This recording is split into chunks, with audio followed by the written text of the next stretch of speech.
Hey there, Pisces Sun, Pisces Moon, Pisces Rising. It's Maggie. Welcome to Moon Directed.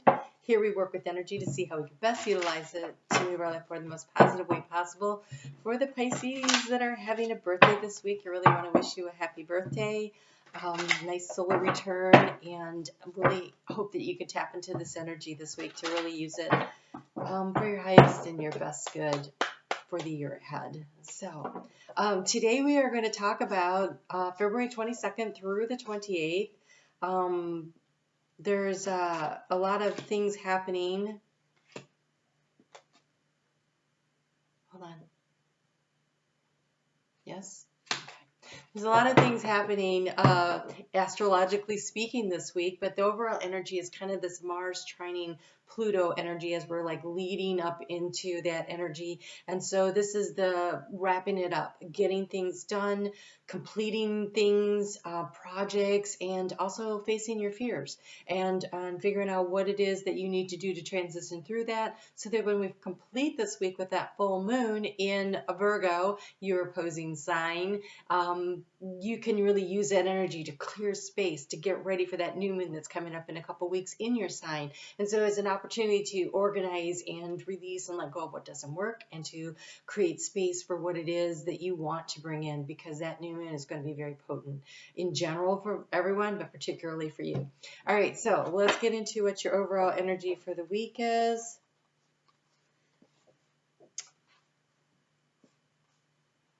Wow.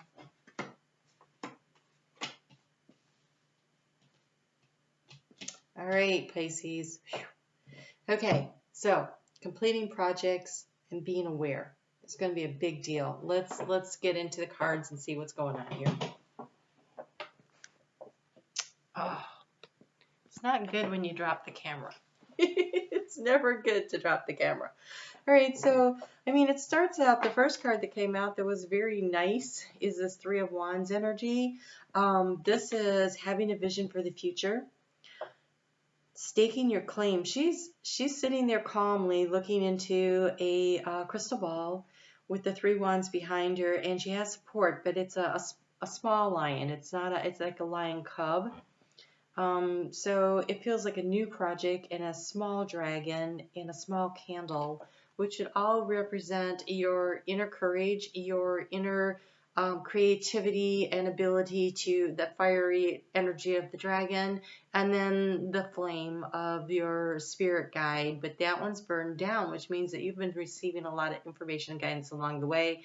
And now it's a matter of really looking to the future and seeing what you want to do. But this week, as you're preparing to do this, and I really feel like this is the energy of that new moon that's coming towards you, where you really focus in on where you want to go. This week looks like you definitely need to do a lot of letting go, organizing, taking a look at what is happening around you, what needs to be released and what let go of. And this is done, I think, primarily by your superpower of using your intuition and your guidance, because we have the Two of Swords here, and she is moving forward, and she is receiving messages. Crows to me are magical messengers. They're not really depicted as that in this deck, but to me that's what that is. And she's got her intuition guarding her heart, and she's blindfolded, but look at how it's lit up. The blindfold is lit up. This is using your third eye to find your way forward in what might feel like a darkness to you, like I don't have enough information, I'm not really sure what I need, I'm going to move cautiously forward using my intuition. We have the Seven of Swords.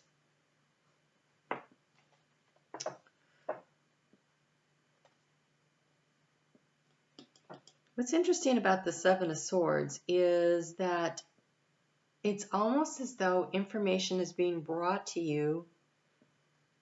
See, I think of the crows as messengers, and each one of those 5 crows is carrying a sword, but they're coming in and they're putting them on the ground, and he's picking them up. And it feels like you're putting together a plan based on the information that you are getting from following your intuition. And I think you're really going to need it. Because the card that really kind of like hung in there and wanted to come out is the Five of Wands. This Five of Wands is interesting though, because you're not fighting alone. Whereas here, there's a cub. Here you have a full-grown lion at your back. helping you to ward off the enemies. And it looks like, because there's 2 wands that's dropped, that you're narrowing the choices. So actually there's only 3 wands in action. 2 have been dropped. You've already managed that. Those are the ones to release and let go of. And now it's picking the 1 wand of the 3 to focus on for the future. And look, if you look at this, there's 3 wands there, and I almost feel like you take them as trophies at the end of the week of, okay, I've defeated this, I've defeated that, and Spirit's got my back, and now I'm going to take this new idea and I'm going to move forward with it. But it's going to take a lot of planning. This is a week where really getting into your analytical powers will be very beneficial. And now that the sun is shining on you, it might be a lot easier to notice what you need and to figure your way through it. Actually, it's a lot of cards. Okay, let's go. Let's see what we got for guidance here. So on Monday, we have the moon in Cancer. That's a fellow water sign. That is your 5th house of fun, romance, and creativity. And this feels like a very creative project with these wands here. So some things that need to step by step be figured out. And I also really want to say he's only picking up 2 of those swords. And in this one, there's only 2 swords being held. And so I feel like focusing on the next 2 steps. The next 2 steps that you need. And the other ones will be brought to you as you need them, as you plan. To me, 7 of Swords is not necessarily...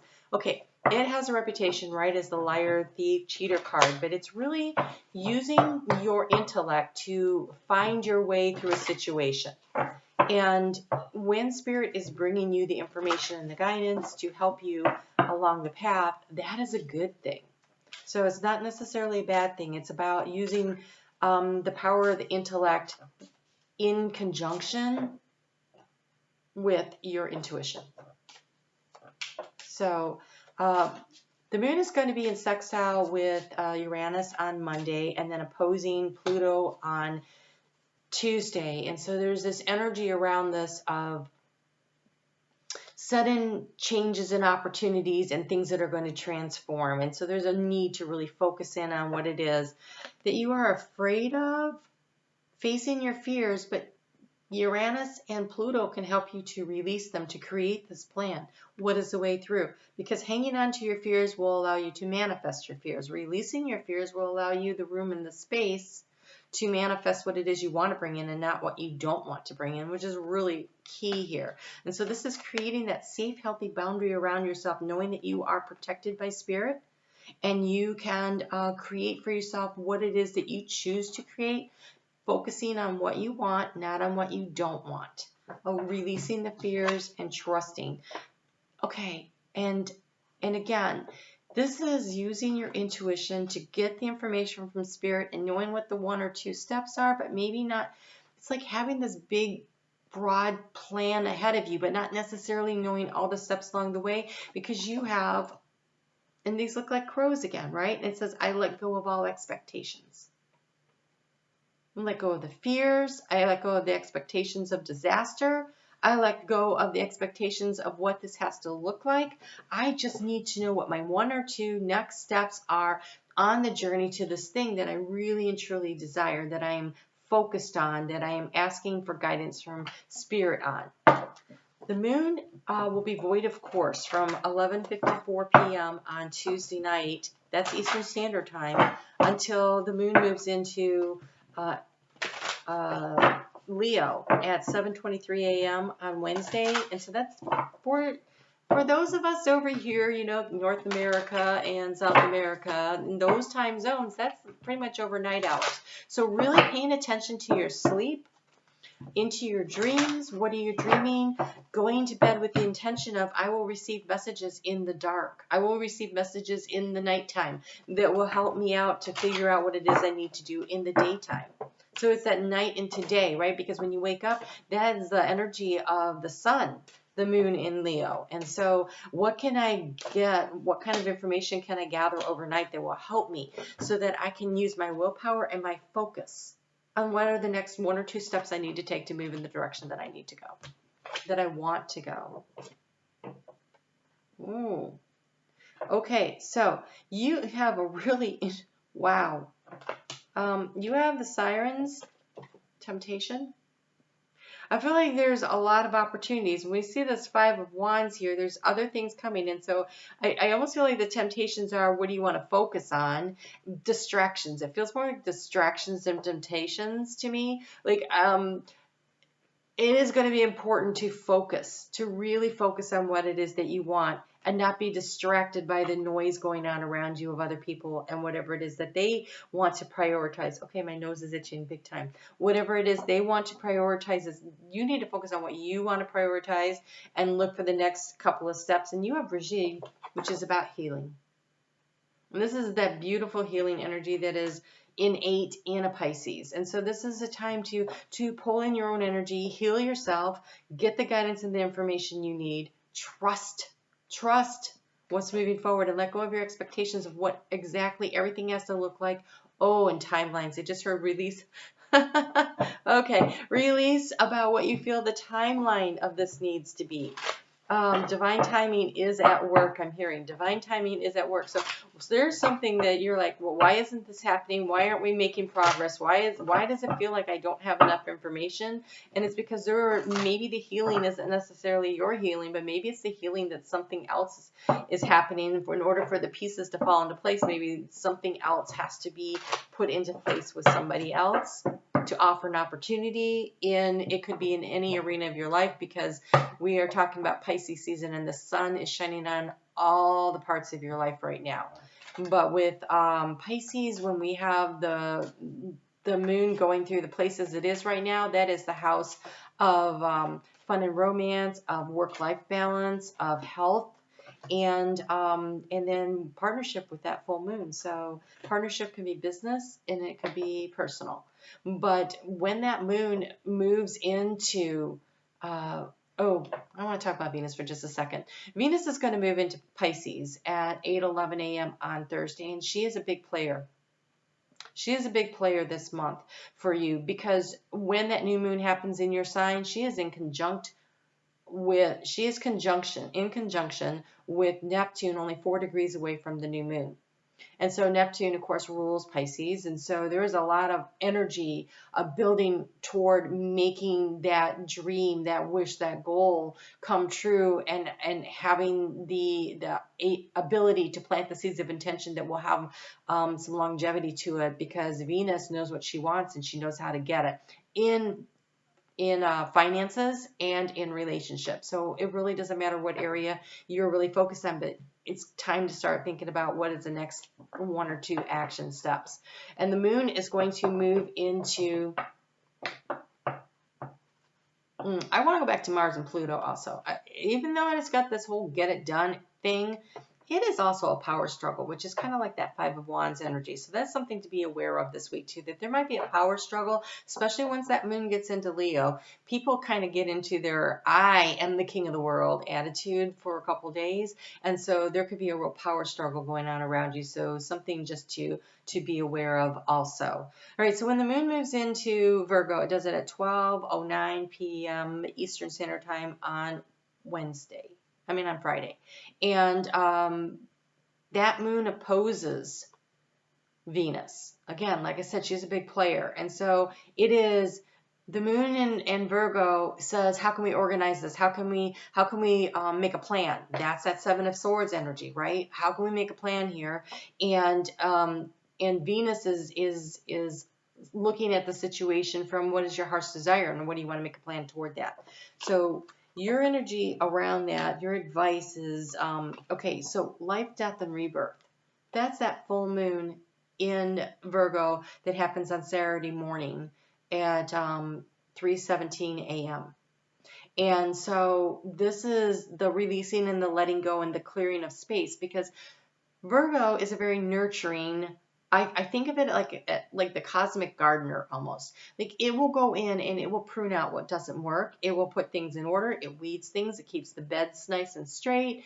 It knows what time to put this plant in and what companion plants do you plant, like peas and corn grow best together because of the nitrogen exchange. There's just things that that Virgo energy really knows, and it organizes. And so you have life, death, and rebirth. It is about releasing and letting go, pruning away what doesn't work to create space, getting the weeds out, making the roads nice and straight, knowing what needs to happen next. You're on some kind of a spiritual quest that using your dreamtime energy while you've got Neptune in Pisces, Venus in Pisces, and the Sun in Pisces, right? And that is a lot about really getting into that otherly world atmosphere of really spending this time consulting with your spirit guides, really focusing on getting the information. You can see that the light that's coming in is coming in from above. It's not coming from the sunrise. It is the light coming in from the spirit guide team, lighting up this information. And so you have the ancient teachings, and that is the redwood. That is ancient ancestral guides helping you. So be sure to ask your ancestors and your guides, the team you were born with, to come in at this point and help you. Those that have crossed over are on your side and they're rooting for you. And oh God, the room is so crowded right now with so many energies. I wish you could see, but I'm seeing the grandmotherly energy for you, which is interesting because I saw the grandfatherly for someone else. So the grandmotherly energy is really stepping forward. And so asking your grandmothers, your ancestral grandmother energies, it could be aunts that have passed over. It is that kind of energy to support you, to help you, to guide you, because they're all on your side. Oh my gosh. Okay.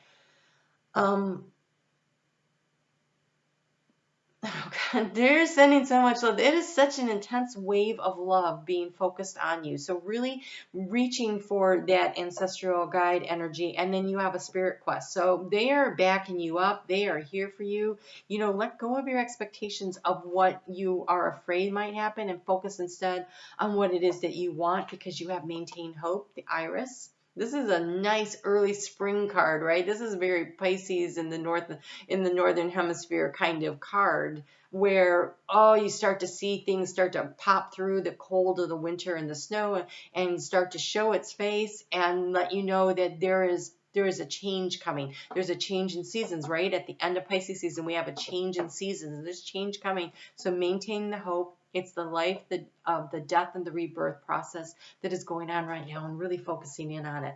Wow, their energy is awesome. All right, so this full moon is going to be challenged a little. It's going to be being poked at. It's like an irritation, like flies buzzing around with Saturn and Chiron and Jupiter and Mercury. And so when all these energies are like picking away at this full moon of what it is you need to release, Saturn wants you to create structure around things, organize things in your thoughts or physically, creating organizational patterns that brings your life into balance, and that healing energy here of Chiron, like there's something to release the negativity, the resentment, the jealousies, the unforgiveness of yourself or others around some situation, and Chiron's really asking you to take a look at that. And Jupiter's like, how do you want to expand this dream into your life, and how do you want to create that? And Mercury, which rules Virgo, where the full moon is also there in putting its energy about learning and growing and getting the information you need. But this information feels like it's coming from spirit. It's coming from within. I don't know that it's something you can necessarily find in a book, although this is a journey. This is a journey on the inside. This is an inside job.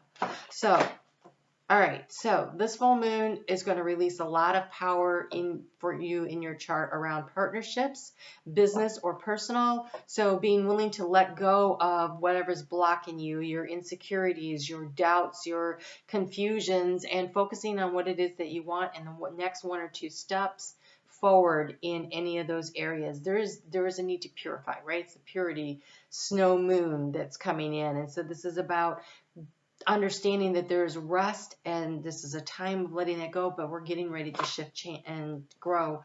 You are very close to achieving your goal. You're very close to achieving your goal. There's something that you are working on, and I just feel all this energy, this pushing energy. Like I feel like you know exactly what needs to be done here. And I think Mars trining Pluto this week, and that full moon is really going to be encouraging you to do that. I really do.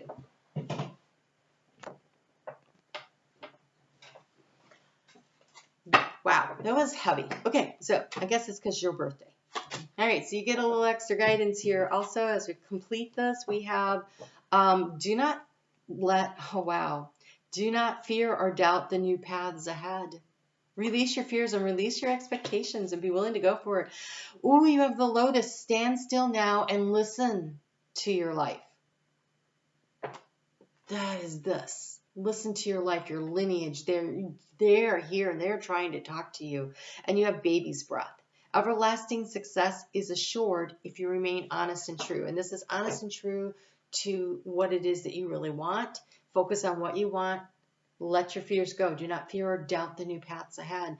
Be willing to have the courage to step out and follow your intuition and your spirit guide team. Looks really wonderful. All right, I will be back here next week. I look forward to meeting up with you. We'll cover every week through as we walk through this energy, and then we'll be heading into that new moon. So spend a little time in meditation, I just heard. Spend a little time in meditation and really try to connect with your ancestors. Light a candle.